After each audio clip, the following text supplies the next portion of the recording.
Thank you for taking the time to listen to today's episode. As you know, the current crisis in Myanmar is extremely concerning, and we appreciate that you're taking the time to stay informed. There is even value in just becoming more aware and helping to inform others. So please consider sharing this episode so that more people may learn about what is happening in the country. It's critical to ensure that this issue remains present in public discourse. But for now, let's get on to the interview itself.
Myra, thanks so much for joining us here at Inside Myanmar Podcast. Thank you for having me. So let's get right into your story. Let's talk about where you came from, your family growing up. We'll get to what brought you here to the U.S. and the work you're doing now, but take us back to the beginnings. Well, I was born as an internally displaced person in the 5th Brigade in Karen State, Eastern Burma. And as an internally displaced person, I had to flee for life since I was a baby, along with my parents and my 3 siblings, and of course, many other villagers that we live in the area together. And sometimes I used to use the word homes or villages because I got to live in many different villages, because when one village was burned down and the Burmese troops planted landmines in and around the village, then we literally had to move away from that village and build up another one. And it's happened several times. So that's why I ended up having many different homes and several different villages. And I think, as far as I remember from what other people told me, when I was probably about 3, that's when my father died, and then by 5, my mother also died due to the brutality of the Burmese military. And I grew up with my uncle's family. And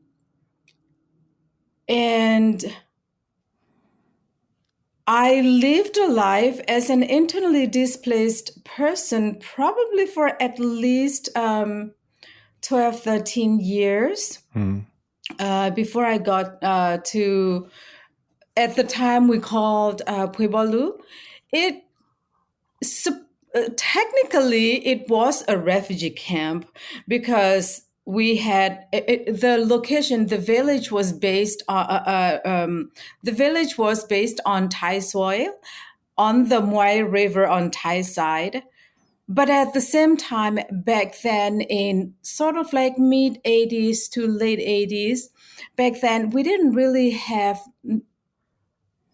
the refugee camps that recognized by the UNHCR or international community as the refugee camps, although I myself and many other villagers who moved on into Thai side, we were technically refugees because we crossed the border into the Thai side.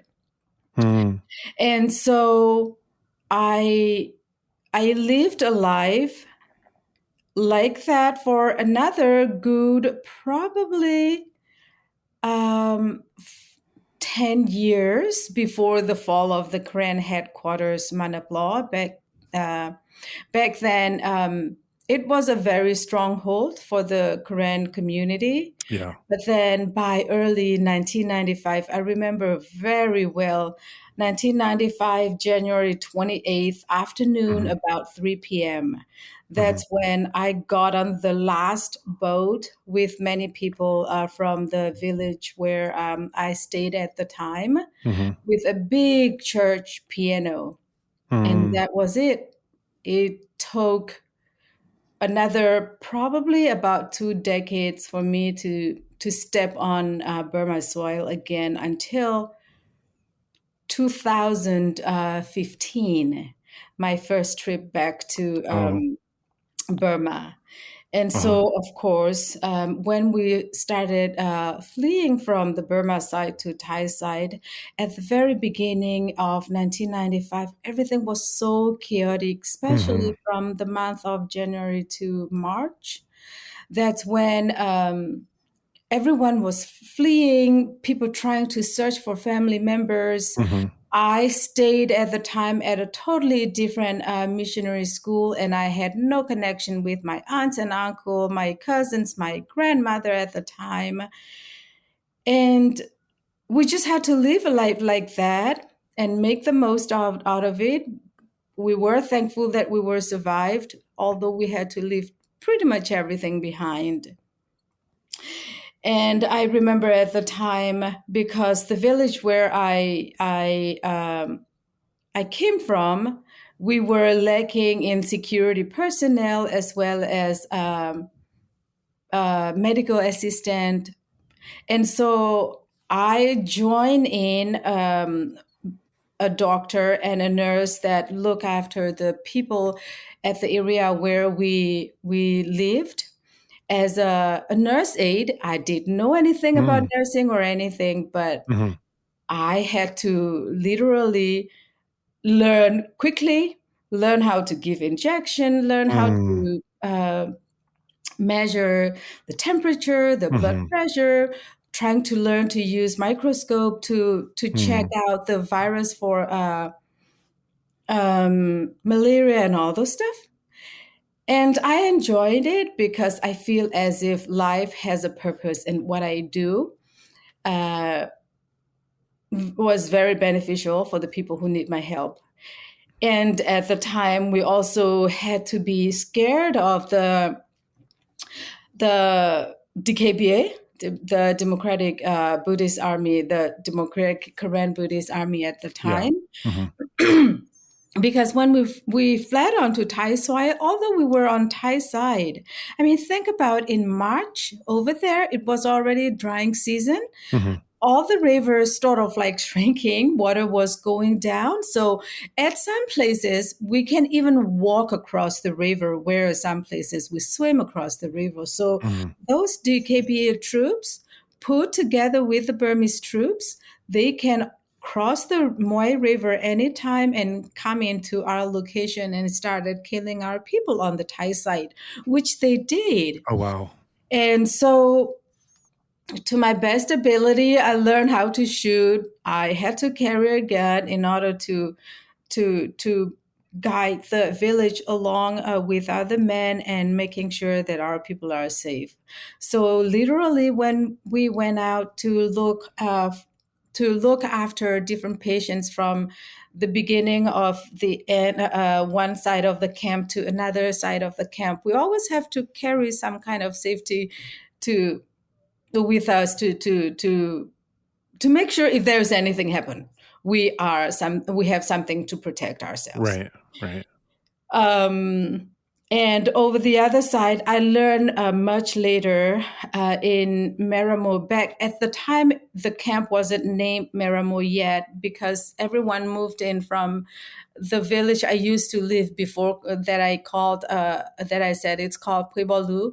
They moved into another location, which now it is called Meramo Camp. But at that time, they were not able to figure the name yet.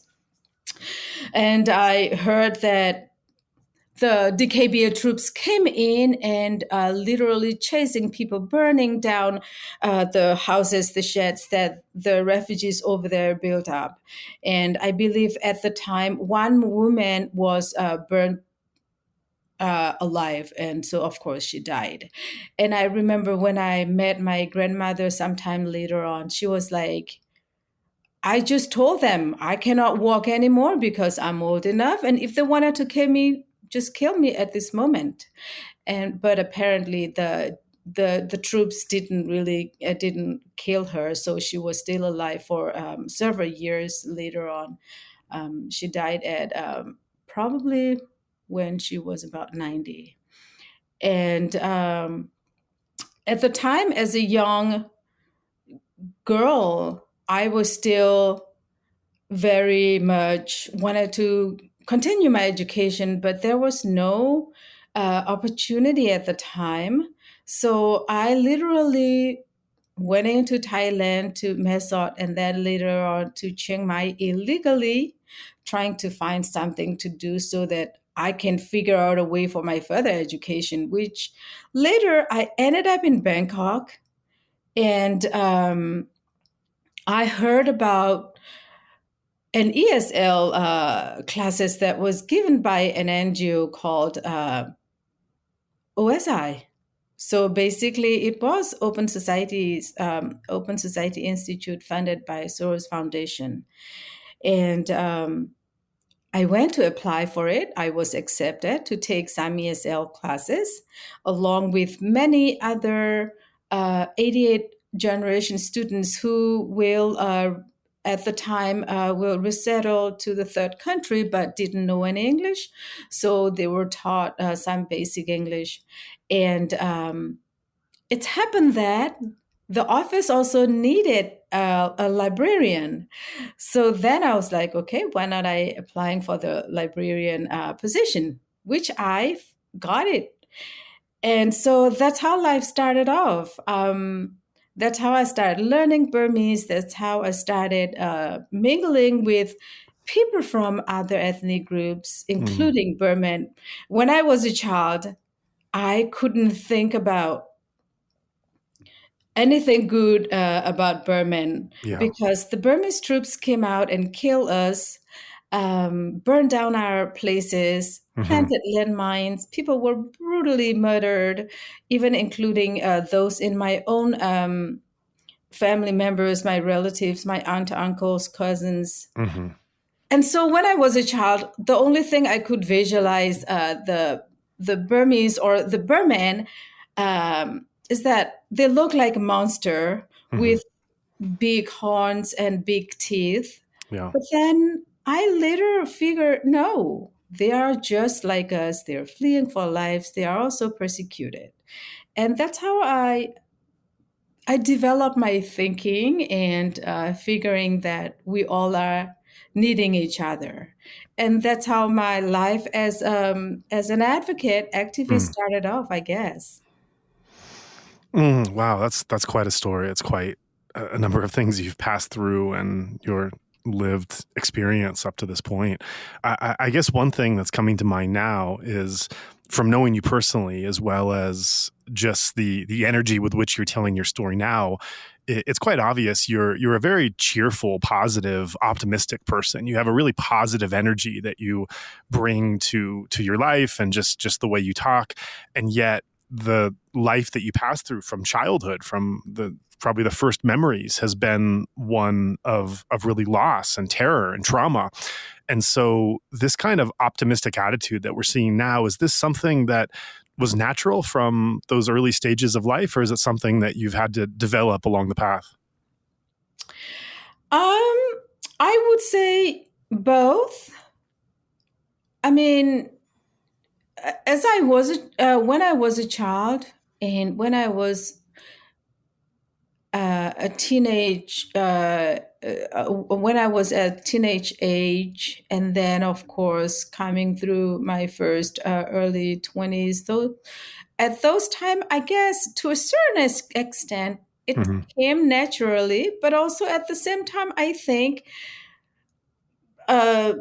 religion also molded me to a certain extent to be positive, but also at the same time, I'm so blessed that I've been surrounded by positive people. I mean, Hmm. my aunts, my uncles, they came through a lot worse than me. They lived through a life worse than me. Hmm. My grandmother, she lived through the end of the Second World War when the Japanese came into her village, and the surrounding area. And then back then she was a young girl, teenage, and she had to hide because Hmm.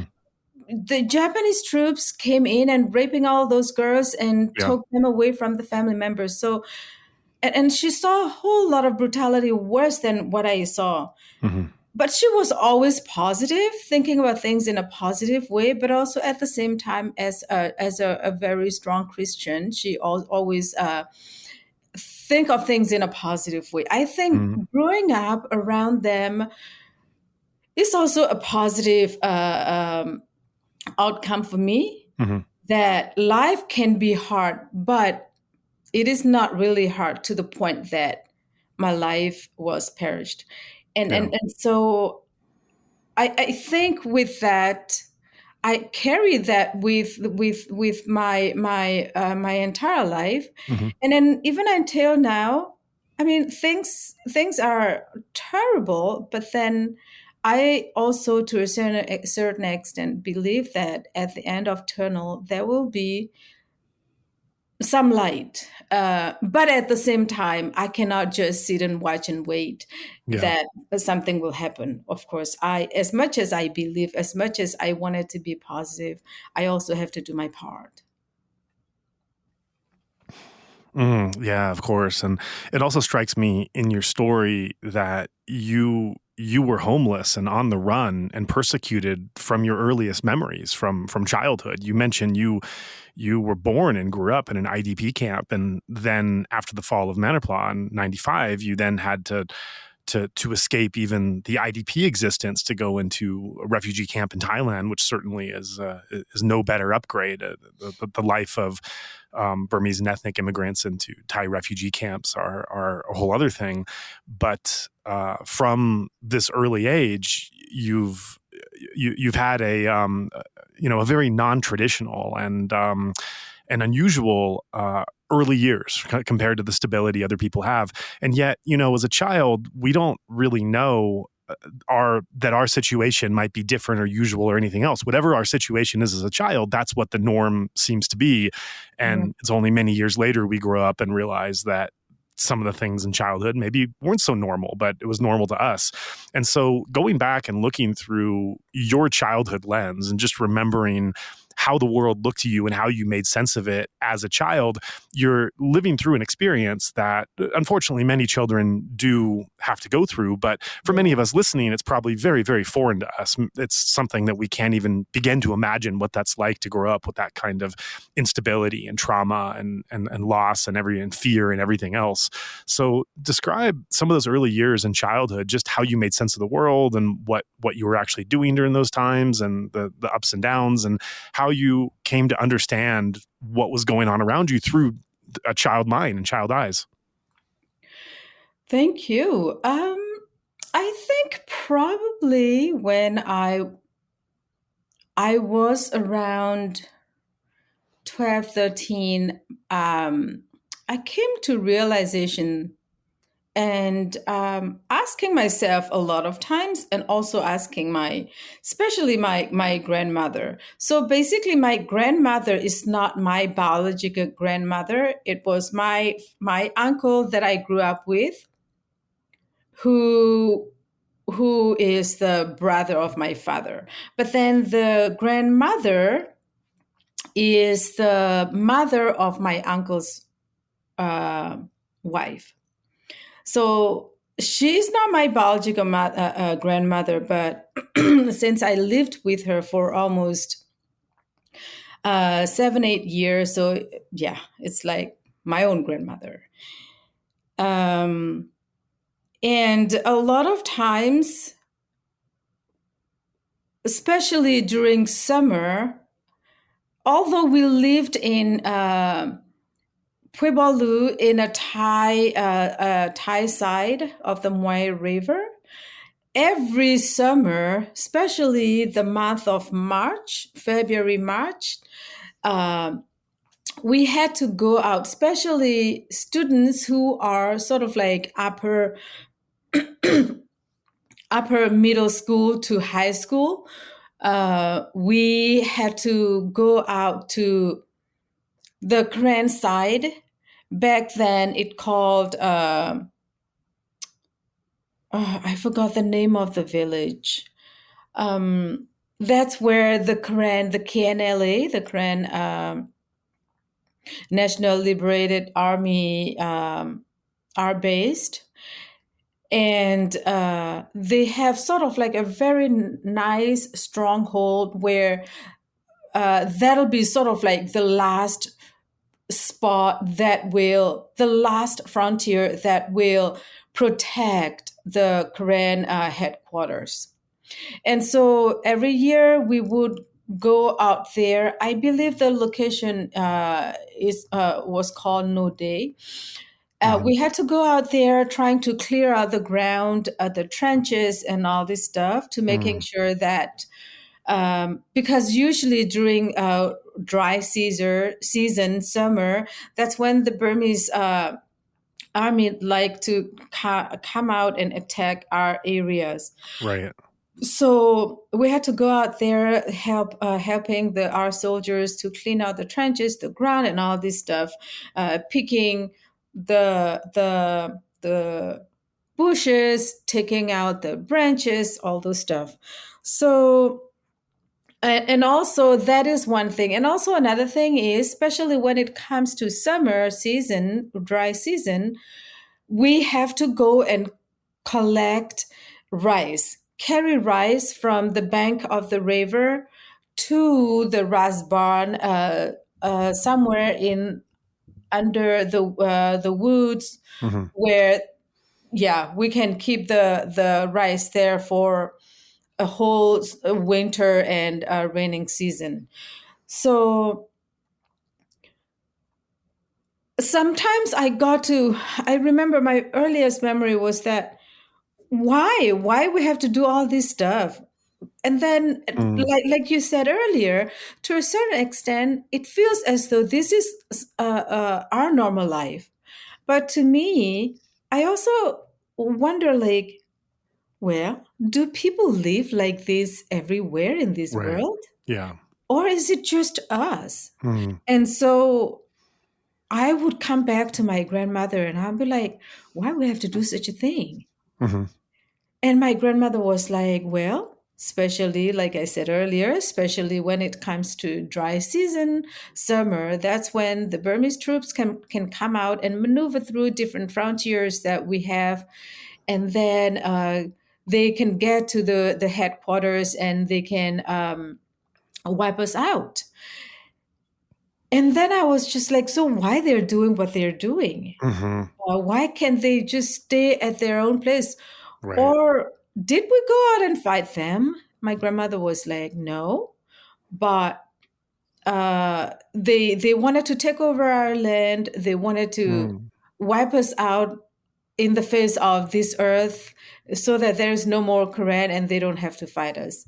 And so as a teenager, I find it very unfair. And then another thing also was that in the village, I saw a lot of women who sometimes had to come to the Karen Women organization and talk about their problems in their household. They've been beaten. Sometimes they come with bruises. And once again, I was just like, why this stuff are happening to some people, but not everybody. And so I guess that's where my sense of justice came about. And then, of course, following is accountability.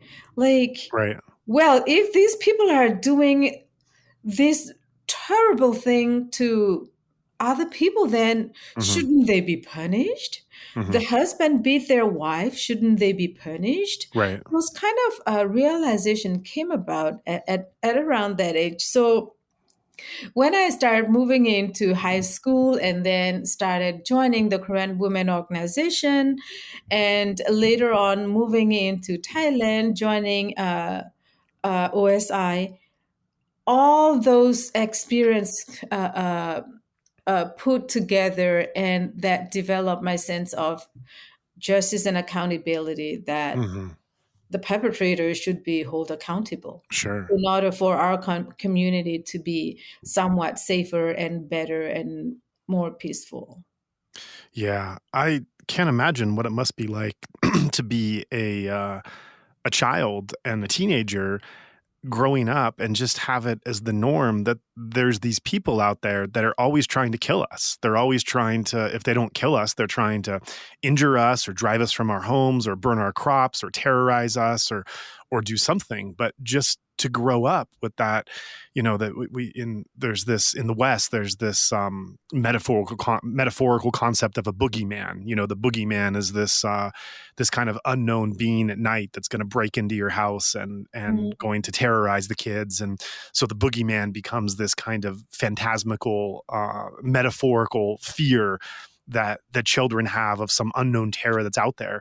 And in your case, you have a real boogeyman. I mean, there is a real boogeyman that is always trying to make you uncomfortable and far worse. And to grow up with the presence and the sense that this boogeyman is always around the corner, is literally around the corner, and you're sometimes you're facing loss and having to run away and other types of impact, that this is just a presence that you just grow up with and take as a norm through childhood and teenage years. I can't imagine the psychological burden that places in the psyche.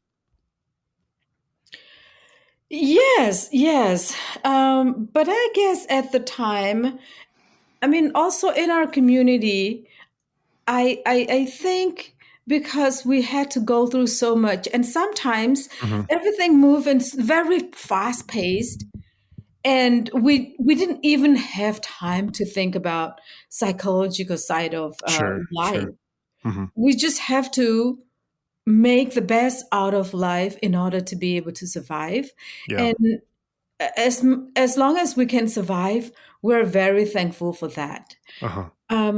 I guess only nowadays we start thinking about the psychological implication that Mm, um, this tragedy, this hard life brings us. mm. Yeah, and I think that definitely makes sense. I definitely understand as you're going through something, you just have to survive. It also, I think, highlights the power of being able to have conversations like this when one feels safe and able comfortably to open up about this, because also, the rest of the world doesn't know or hasn't been impacted, hasn't been motivated to move and compelled to take action, not just now, but for decades. The Karen rebellion, insurrection, revolution, whatever you want to call it, this is, I think, the 73rd year that it's been going on. That's 73 years of continual conflict in some way in Karen state. And so there's a value in being able to speak and share these stories and reflect back and try to bring this reality to our audience, that some of whom are in Myanmar and are diaspora and know very well about this, but some of whom are in the West and other countries, and they may know about headlines or basic facts or history, but to hear the personal stories of what happened and how it felt and what life was really like. This is what it takes to try to bring the world in to understand what's been going on and the urgency needed to act and to support right now. Yes, indeed, the Grand Revolution, that is what we usually call, Hmm. has been going on for as long as we can remember, Yeah. right? Very soon, actually, not even quite right at the Burma independence, but because of the ill treatment by the Burma army at the time. So the Karen already had to find a way to keep themselves together and also to protect their community, even before the actual independence took place back in 1948. And yes, I mean, our current story, and I wanted to making sure our audience understand that it's not just Karen, but every other ethnic minorities Yeah. have to suffer the brutality at the hands of the Burma army for decades. Yeah. And if we're talking about in the case of Karen, it has been going on for all these years. Um, for example, before 70s, it was really, the situation was really brutal, because it started off back in Insin. The Karen had to flee from one place to another while they are seeking independence, or otherwise greater autonomy or better rights. But then, of course, back then, nobody knows about it. Back in the 50s, the 60s, Right. our older generation had to suffer a whole lot, really brutal. And then coming the 70s, mid 70s, the Burmese army trying to wipe out the Karen by using the four-cut policy, cutting off the all kinds of sources that could get to the Karen, whether recruiting more soldiers or any mean for material aid, education, all kinds of livelihood support. And nobody Right. knows about it. And then it comes to the 80s, inside Rangoon in central Burma. You heard about the 88 uprising and Aung San Suu Kyi, and about more than 3,000 students were killed and many were lost, and still now nobody knows their whereabouts. But then what's going on in Karen State, nobody knows about it. Only when it came to the 90s, then the issues started coming out a little bit. So, and then, of course, early mid 90s, then I became a refugee, and still not many people talk about it. And it came 2010 when the SEMA democratic reform took place, and then we had the opportunity to enjoy that superficial democracy for about 10 years. And then you came to 2021, February 1st, Myongle staged the attempted military coup. And still the international community watch and not doing anything about it. And in between, I'm pretty sure both you and I, we know a whole lot happened in between. But I wanted our audience to understand, and maybe just a couple things, is that the people of Burma are working really hard. They find any means necessary to keep themselves alive and their community, and not just the community, but their language, their culture, their everything that they have with them that makes them an ethnic group or a group of people. They're trying to do everything they can to survive. And if they have to give up their lives, they're willing. And so I guess my message is that if only the international community, the decision makers, the policy makers have the will to help us make a difference. Hmm. Because if not the efforts of the people on the ground, Burma would have turned over to a totally disaster Yeah. in the first couple months of 2021. Right. And now you look at every corner of Burma. You look at all the way from Chin State going over to Kachin Shan, Karini, Karen, bombing airstrikes happening on Hmm. regular basis. Hmm.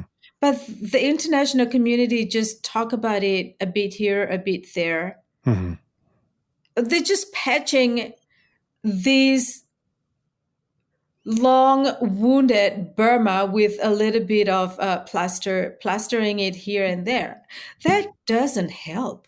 Right. We literally have to get down to the root cause of the problem, which is the military's brutality. Burma, like many other countries, including our country, US, it has to be run by civilian government. The military has to come under the civilian government. Hmm. And we cannot get there on our own because the military is using force, using their warplanes, using their all kinds of their big guns, all kinds of ammunitions to wipe everyone out. Hmm. But believe me, that is not going to happen. Hmm. Like I said, the people on the ground will do everything they can to keep the community alive. Hmm. And that is why we as the listeners, I know some of you may be saying, "Oh, I can't do much." Yes, you can. You have the voice, you have the liberty, you have your senators, representatives, your policymakers who have so much power that can help us make a difference. We need to build our political will. We Hmm. need to educate them. And then probably you might say, well, I don't know enough. I understand. I don't know enough either. I always feel like I never know enough. Hmm. But get in there, read about Burma, read about Karen, read about Karini, read about Shan, Chin, Kachin, what's going on in Burma right now. And the more you study, the more you learn, the more you will know, and the more you will have talking points. Hmm. Tell your senator, your representatives, your government official, President Biden has to do a lot more. President Biden he doesn't do anything close to enough. And so I guess that is my um, biggest ask for anyone who listened to us today is that to lend your support. Because remember, no matter what we say here, no matter what we advocate for, we can still go back to bed at the night Yeah. and sleep peacefully. Hmm. No, people in Burma are not having this luxury. Yeah. They get out there, they speak, and the next time, Hmm. they're killed, they're beheaded, they're put in jail. Now you have more than 1,000 uh, protesters, activists, advocates who are in the death row just Hmm. because they're fighting for freedom, they're fighting for their rights and the rights of the people, the civilians of Burma. Mm. It also strikes me in thinking about your story and looking at what's happening today. You reference how after the fall of Manipur in 95 and having to go to Thailand, that sometimes Burmese soldiers would actually undertake assaults in Thailand, in a foreign country. That in and of itself is shocking. That's that's an international incident that could lead to very bad things between countries. But you reference how in your own personal journey as a teenager at that time, you had to learn two very different skill sets, which were both very new to you. One of those was medicine and learning how to help people and save lives. and the other was defense and holding a weapon and learning how to operate a gun.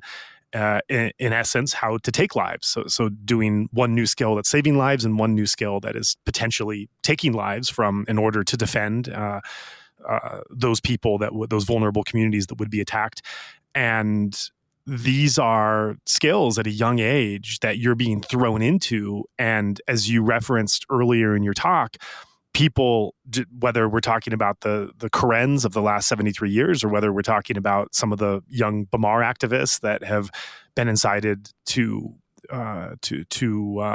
resist the military after the coup in 2021 or any of the other ethnics, you referenced how there's this sense that you do what you have to do in order to ensure the survival of your people and protect vulnerable populations and stand for human rights and all the rest of it.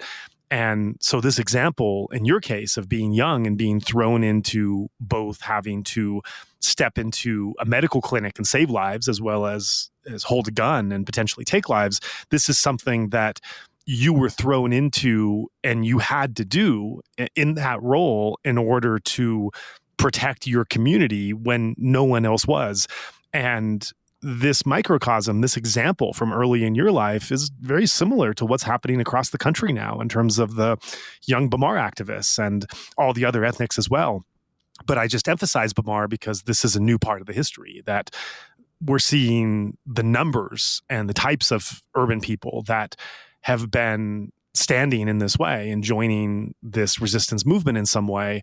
This is something new in looking at Burmese history. And this is parallel. I mean, what's happening now in the cities with Bamar in 2023 is parallel to the situation that you were thrown into so many years ago when you were a young person and had to step up to that role. And in one sense, in looking at this, there's a certain kind of resilience and spirit and independence that really someone like me standing on the sidelines, I just have to tip my hat and to look at in terms of how look at with a certain respect and admiration of how one stands for this. In another sense, it's shocking, it's shameful, it's embarrassing, it's wrong that these people are continually for decades and decades put in this position, and the fact that they have to have this resilient spirit is actually a shameful sign that the international community continues to do nothing and puts them in this position.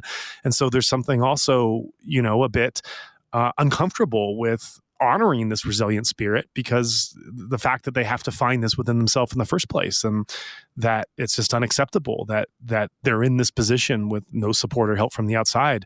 I guess my question for you with this kind of extended reflection is thinking back to your own life at that point where you were driven to have to take up these two actions to defend your people. You just had to do it because that's what had to be done. And looking at what's happening now in Myanmar, where many people are from many different backgrounds are choosing to do the same thing. And sometimes that's not really understood in the West. There could be a kind of judgmental attitude for, and really a naivete about the level of evil and of the military. And there can certainly be a naivete in terms of the international community thinking to work with them or,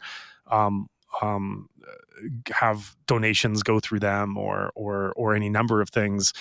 That really just express a profound ignorance of the situation. But in terms of yourself and looking back on what you were compelled to do by the circumstances and what's happening now with this younger generation, what are your thoughts on all that?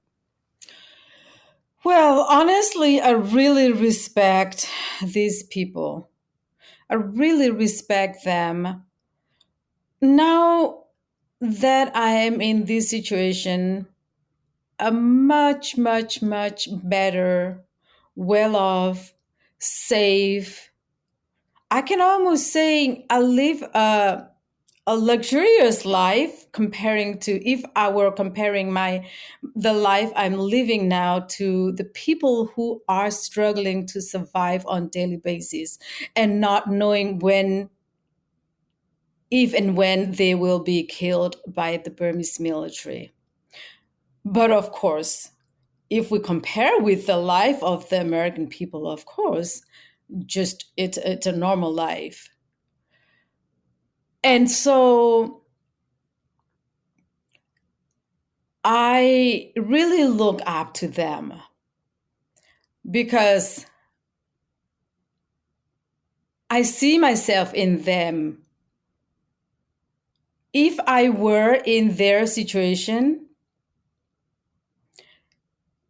if I were having no choice,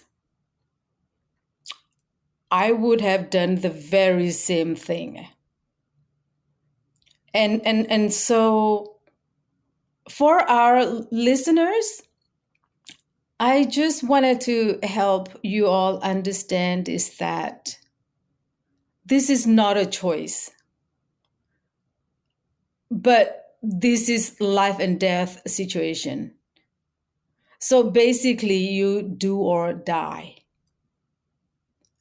Do we like guns? I don't like guns at all. And I never, ever in my wildest life thinking that I would have to shoot a gun. But then when I had to and I had no choice, either I run away or I pick it up and making sure that my community is safe. Then there was no choice. I just had to do it. And likewise, the people in Burma right now, the civilians who never, probably some of them never even get to see the real gun, let alone having to pick it up and shoot it and protect the community. So literally, it is do or die situation. And I just wanted our listeners today to understand that these people are heroes. They do what they have to do. We don't really find everybody is not going to be like this. Some people will want to go a different route, but at the same time, there are not that many choices. Yeah. There are not that many choices.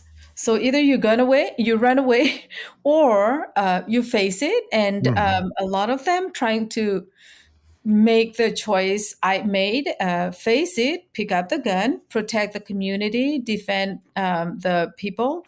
And a lot of them had to pay a really high price, giving up their lives. Yeah. And now many of them are in death row. Last year, July, 4 of them were executed. We didn't really want to see any of this happen, but at the same time, I am really grateful and really honor the dedication, the selflessness of these people. Right. And going back to your story, we heard a brief overview from your childhood to the fall of Manarpla and then the becoming a librarian with OSI, and we know now that you're in the U.S. So there's a bit of a gap in learning where you got there, and especially in learning what you're doing now, what you're working on. You referenced that you're an activist, and in the U.S. that you've been doing a lot to support the democracy movement since the coup, probably before the coup as well. Tell us a bit about what you're working on now and what projects you're working on. I am still involving heavily with the United States Campaign for Burma, an organization that we're trying to raise awareness on behalf of the ethnic and religious minorities in Burma. So basically, we don't really have any specific group that we are focusing on, but instead we're trying to be as inclusive as possible. And yes, we're trying to partner with organizations on the ground from different ethnic states in order to collect their information from them, to to make use of those information and to bring it a step further to the officials at the Congress, the State Department, and some other times also to the to President Biden attention. We're trying to rally and educate the grassroots, the diaspora here in the U.S. to making sure that when we're building up support in the government, in the Congress, as well as in the State Department, we also have the grassroots support because they are our strength. The more we can rally, the more support we will get, and our voice will get louder. Because the people on the ground, like I said earlier, they won't be able to make their way to the U.S. They won't even able to make their way to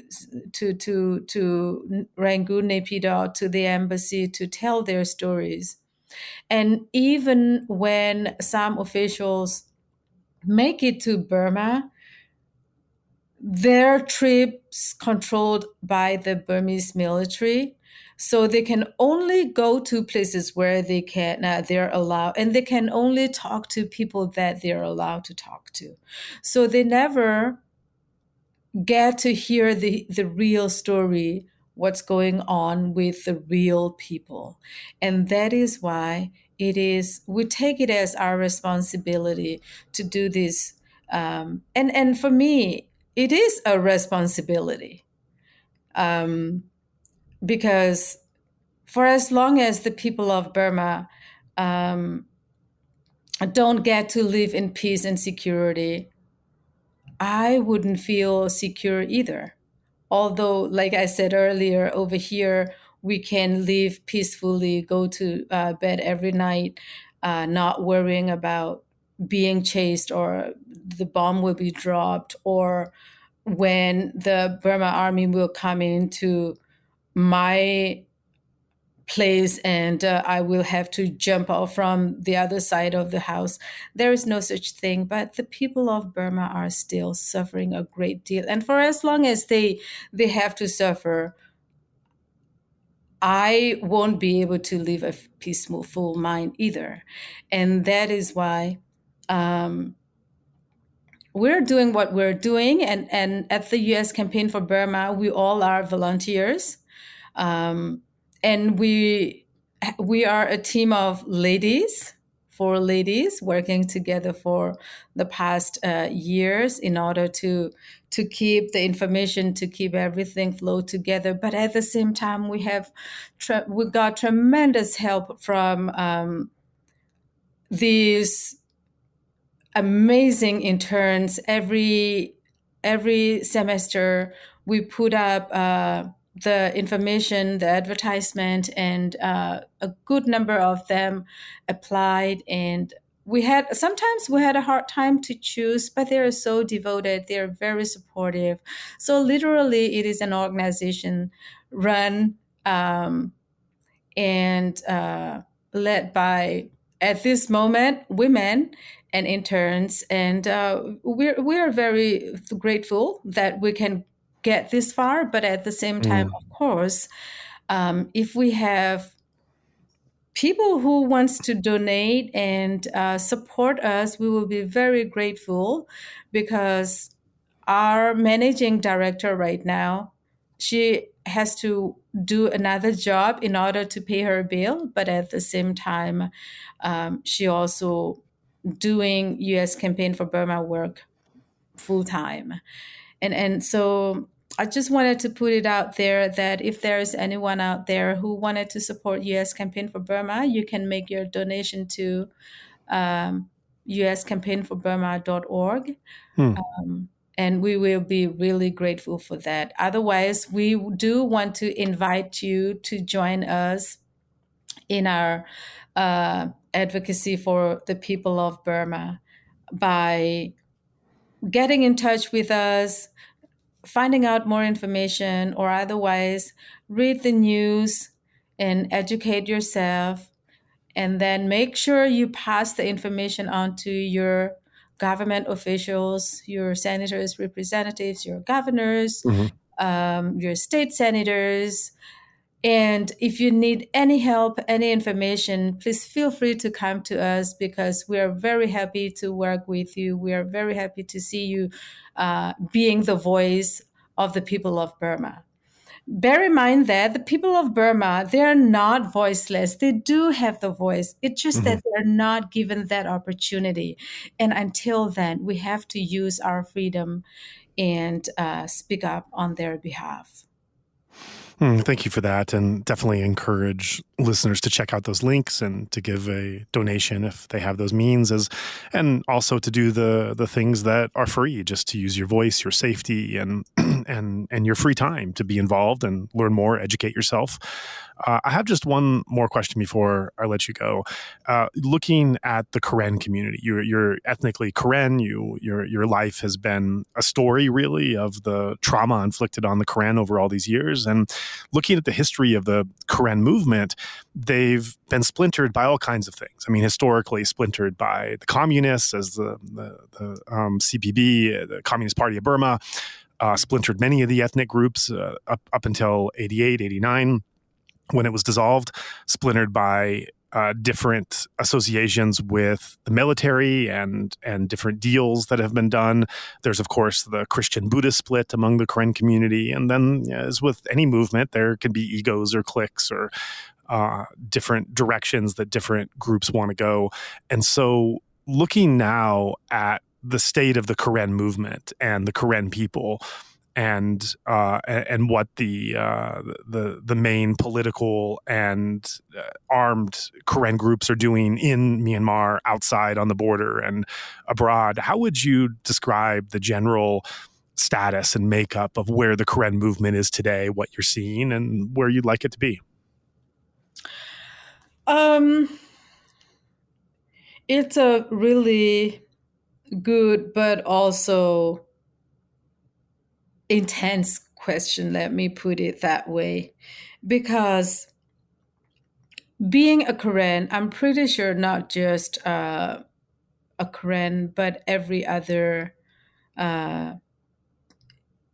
every other people, we do want to see peace. We do want to see unity in our community, but at the same time, like you said, we've been divided in so many different ways. And a lot of times people don't want to hear this, or sometimes people don't want to put the blame on anybody, but I do want to a certain extent.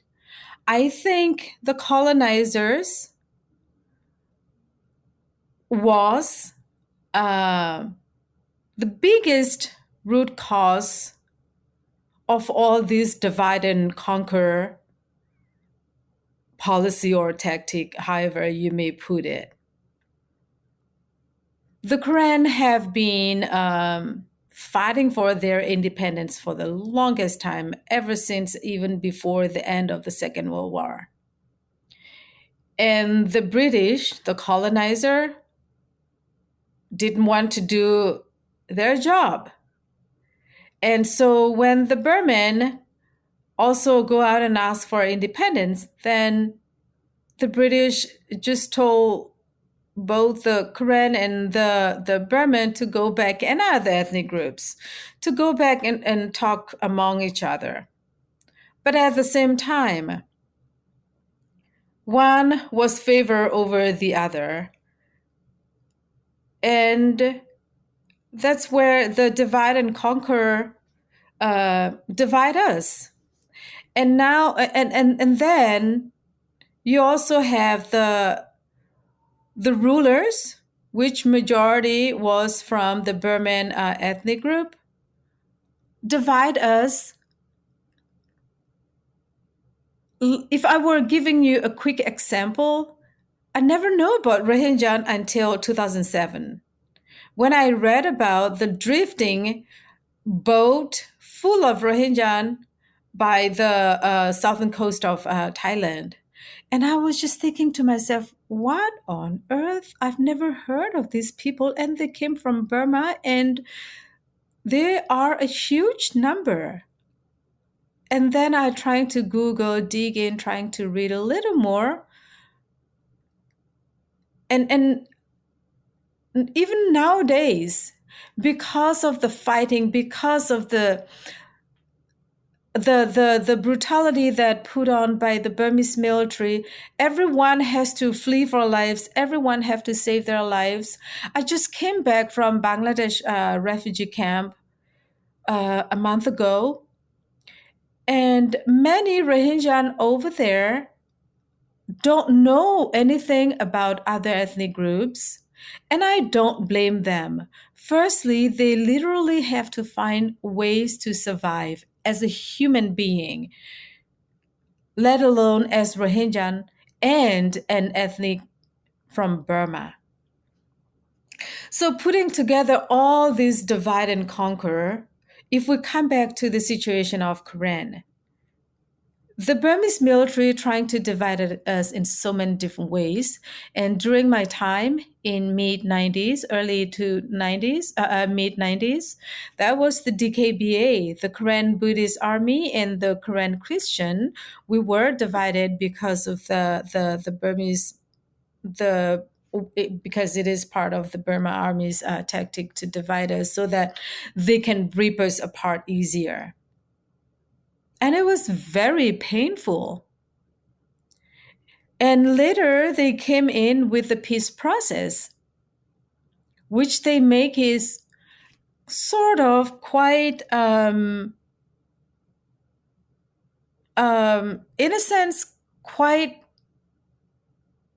productive, because in some places in Karen state and also in other parts of Burma where they have ceasefire agreement going on, the civilians tend to be able to move around or have access to some of the big roads, paved roads, although those roads are heavily controlled by the military.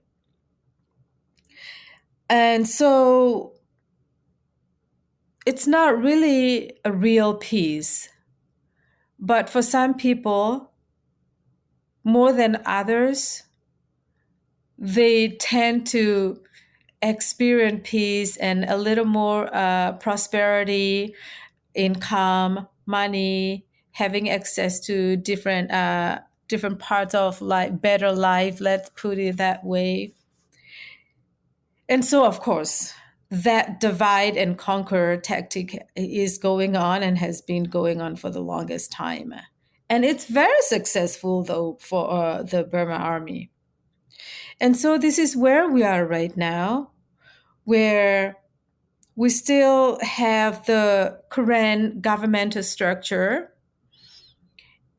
but then the Karen leaders now who are in power, they are the ones that signed ceasefire agreement with the Burma Army back in 2012. And a lot of Karen don't agree with them nowadays because, yes, we have the ceasefire agreement as a paper, but not really, nothing put into practice, and our people are still struggling to be able to survive at the hands of all these heavy military fighting offensive in Karen state. Of course, I mean, it's also going on in other states, but if I were talking about current situation. So it's really sad. And for me, I do wanted to see unity comes to the Karen community. I do wanted to see the Karen community to unite, because if only we can unite, we can be and we will be stronger. And that'll be somewhat easier to fight the Burma Army. This is what the Burma Army afraid of most, is when people are united, when people are coming together and forming themselves as a unified a unified entity. And that is why they're using the divide and conquer to keep us apart from each other so that we cannot conquer them, but they can conquer us. But believe me, like I said at the beginning and now, the people of Burma are not going to give up easily. One way or the other, they will fight back. They will find their way to keep themselves alive, to keep their community, to keep their language, culture, and all these things alive. And that is why, if only the international community, if only our senators, our representatives, if you hear me today, we need your help. Let us build our political will here.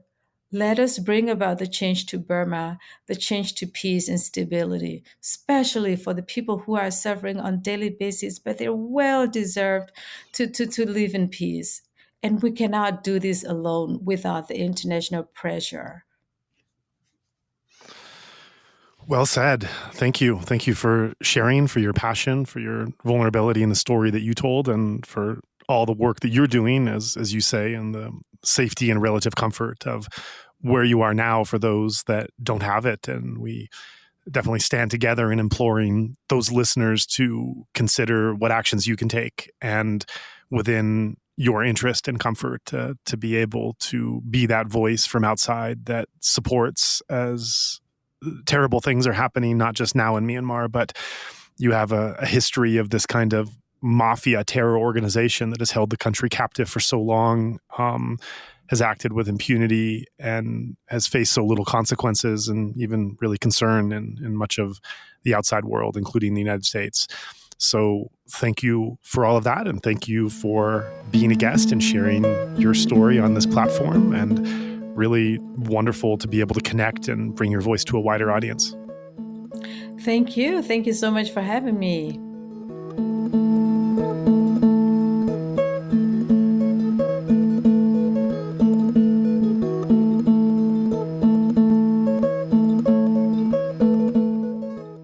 We want to take a moment to introduce you to our nonprofit Better Burma's online shop, which features handicrafts sourced from artisan communities scattered throughout Myanmar.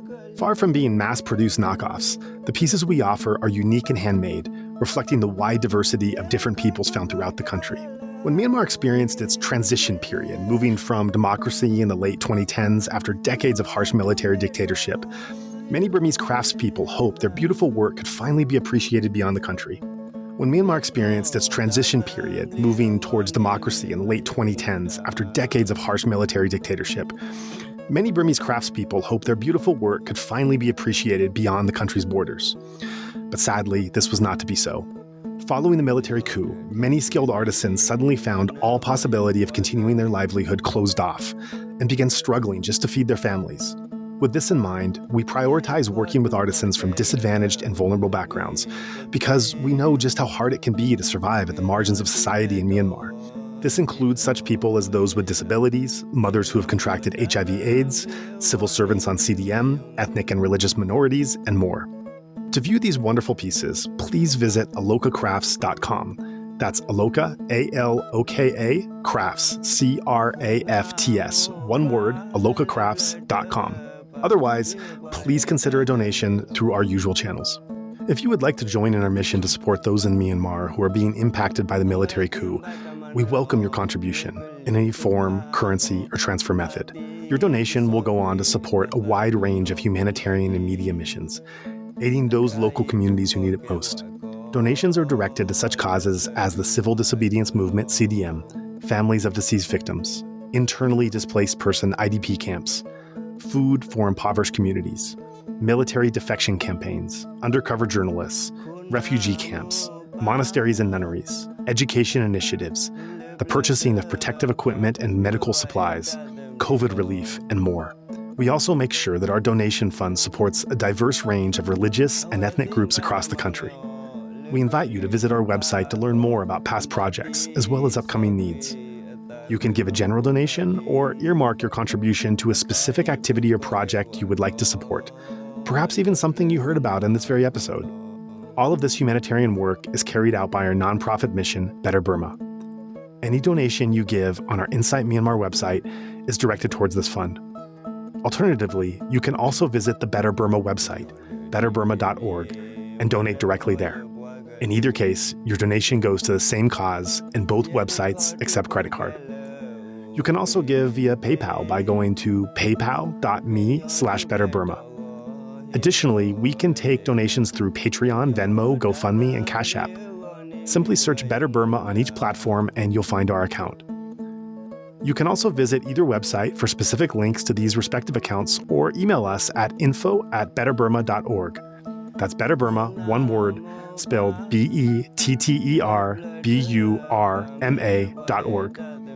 If you would like to give it another way, please contact us.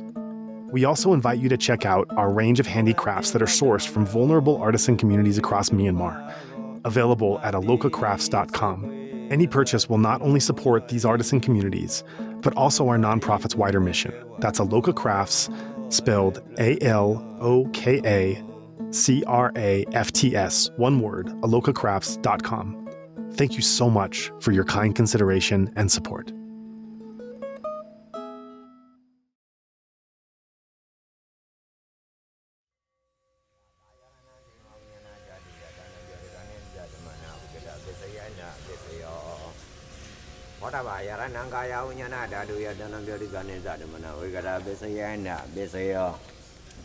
Oba yarananda dayananga yaranaya dayanam boda yaranam